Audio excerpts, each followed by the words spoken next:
세상엔 정말 멋지고 귀여운 동물들이 많다. 그런데 이 수많은 잘생긴 동물들 사이에서 유독 개성있는 외모로 존재감을 뽐내는 녀석들이 있었으니 오늘은 못생김이 곧 경쟁력이라는 동물들 탑4를 소개할 테니 딱 집중! 탑4 아이아이. 혹시 동심이들 마다가스카르라는 애니메이션 본 적 있나? 여기엔 모리스라는 캐릭터가 등장하는데 이 귀여운 캐릭터는 일명 아이아이라는 원숭이를 모티브로 만들어졌다고 한다. 그런데 반전인 건 영화 속에선 이렇게 귀여웠던 아이아이가 현실에선 보기만 해도 소름이 끼치는 혐오스러운 동물로 유명하다는 사실. 아프리카 마다가스카르 섬에 서식한다는 녀석들은 심지어 토착민들에게 죽음의 상징으로까지 불린다고 하는데 아무리 생김새가 못났기로써니 죽음의 상징이라니 이건 너무하는 거 아닌가 싶지만 알고 보면 다 그럴듯한 이유가 있다는 거. 녀석은 흉악한 이목구비도 이목구비지만 특히나 유달리 가늘고 긴 손가락으로도 유명하다. 과거 마다가스카르에서는 녀석이 이 손가락으로 사람을 가리키면 그 사람은 죽는다 라는 미신이 돌았을 정도. 이 섬뜩한 손가락의 용도가 심히 의심스럽다만 실은 이 녀석 자신의 먹잇감인 나무 속 벌레를 끄집어내는데 사용할 뿐이라고 한다. 그러니까 유달리 독특한 이 손가락은 생존을 위해 만들어진 도구였던 것.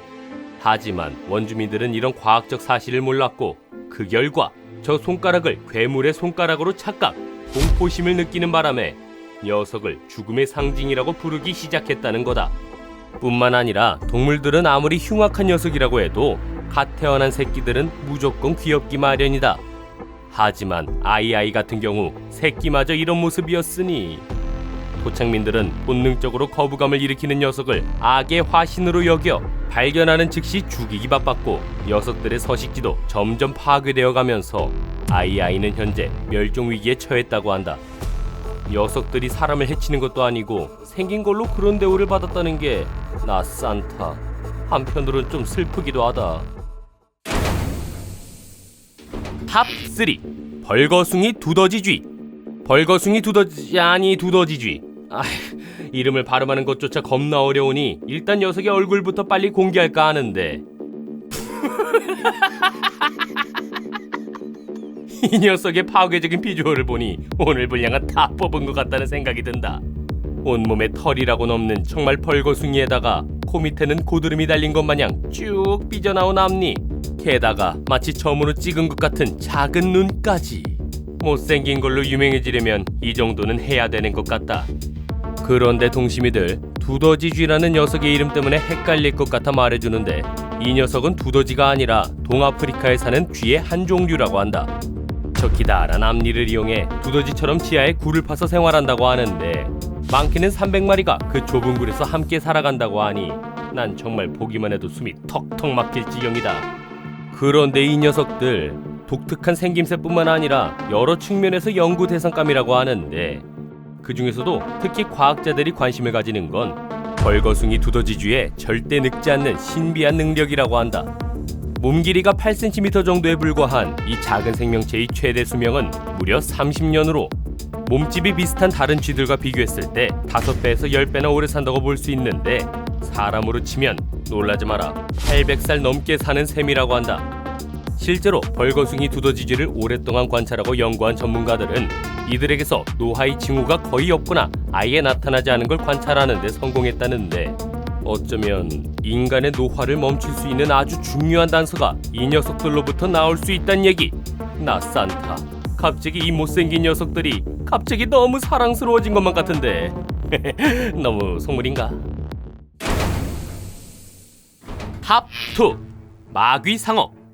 잘생긴 얼굴에 엄청난 카리스마를 자랑하는 상어가 세상에서 가장 못생긴 동물 탑2라니 이건 뭐가 좀 잘못된 거 아닌가 싶지만 여기 상어 중에서도 마귀상어라고 부르는 이 녀석은 이름처럼 정말 마귀를 연상시키는 외모의 소유자로 만화나 영화에 나오는 괴물 고블린을 쏙 빼닮아 고블린 상어라고도 부르기도 한다.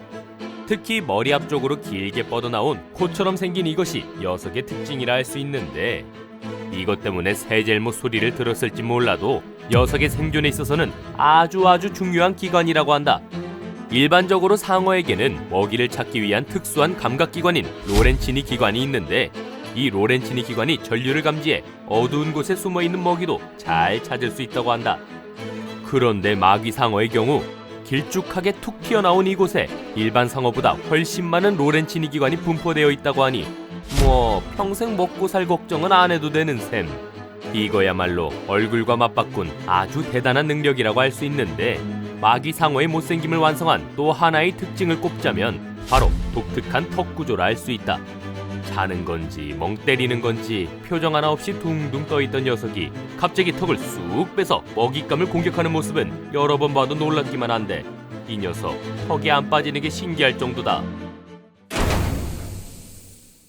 마지막 탑 1! 블로피쉬. 특유의 해괴한 생김새 때문에 언젠가부터 인터넷상에서 큰 인기를 끌고 있는 물고기가 있다. 바로 블로피쉬라고 하는 녀석인데 얼마나 못생겼으면 2013년 영국의 못생긴 동물보호협회가 선정한 세계에서 가장 못생긴 동물로 뽑히기도 했고 그 이후 거의 10년 동안 단 한 번도 1위 자리를 놓치지 않은 아주 대단한 녀석이라고. 이 정도면 블로피쉬에게 못생김이란 말은 그냥 빼박. 마치 평생 한 몸처럼 지녀야 할 제2의 이름 같은 게 아닐까 싶다. 그런데 이렇게 못생긴 블로피쉬에게 엄청난 반전이 있었으니 녀석은 육지에서는 이렇게 흐물흐물한 흘러내리는 콧물 같은 질감의 피부로 비호감 끝판왕 이미지였다면 바닷속에 들어가는 순간 대반전! 갑자기 무슨 필러라도 맞은 듯 피부가 빵빵하게 부풀어 오르더니 온몸이 탱탱해지면서 잘생긴 반전 모습으로 변해버리는 거다. 아니 이건 무슨 물고기판 신데렐라도 아니고 육지와 바닷속에서의 모습이 이렇게 다른 사람, 아니 다른 물고기일 수가 있냔 말이다. 그 비밀은 바로 이 블로피쉬의 몸 내부에 있었다. 블로피쉬의 피부와 근육 사이사이는 모두 젤라틴처럼 말랑말랑한 조직으로 이루어져 있는데 젤라틴? 젤리 만들 때 들어가는 그거 말하냐고? 정답이다. 녀석이 평소엔 흐물흐물하게 녹은 젤리처럼 보이는 이유도 바로 이 젤라틴 때문이라고 한다. 이 흐물흐물한 젤라틴은 심해 깊은 곳에 있을 때는 물의 압력을 받아 탱탱하게 당겨져 있다가 압력이 없는 물 밖으로 나오면 이렇게 흐물흐물하게 녹아내리는 거다. 그런데 여기서 잠깐! 근육도 거의 없고 젤리 같은 몸을 가진 녀석이 그럼 사냥은 어떻게 하나? 밥은 먹고 다니나 갑자기 궁금해지는데 이 녀석 비록 몸에 근육이라고는 없지만 턱과 입술의 힘은 원체 타고나서 가만히 떠 있다가 지나가는 먹이를 확 낚아채는데 아주 선수라고 한다. 물속에만 있으면 생긴 것도 준수해 사냥도 잘해 이런 능력자가 또 없는데 말이지. 블루피쉬야 부디 바다 밖의 세상으로는 나올 일이 없길 바란다. 오늘 소개한 녀석들에겐 비록 세젤못이라는 굴욕적인 타이틀이 따라다니지만 이들이 못생길 수밖에 없는 이유는 다 생존을 위한 거였단 사실 이제 알았을 거다. 그런 의미에서 한마디만 덧붙이자면 내 이 튀어나온 배를 보고 많이들 놀리는데 실은 내 모든 에너지가 이 똥배에서 나온다는 사실 누가 좀 알아주면 안 되겠냐?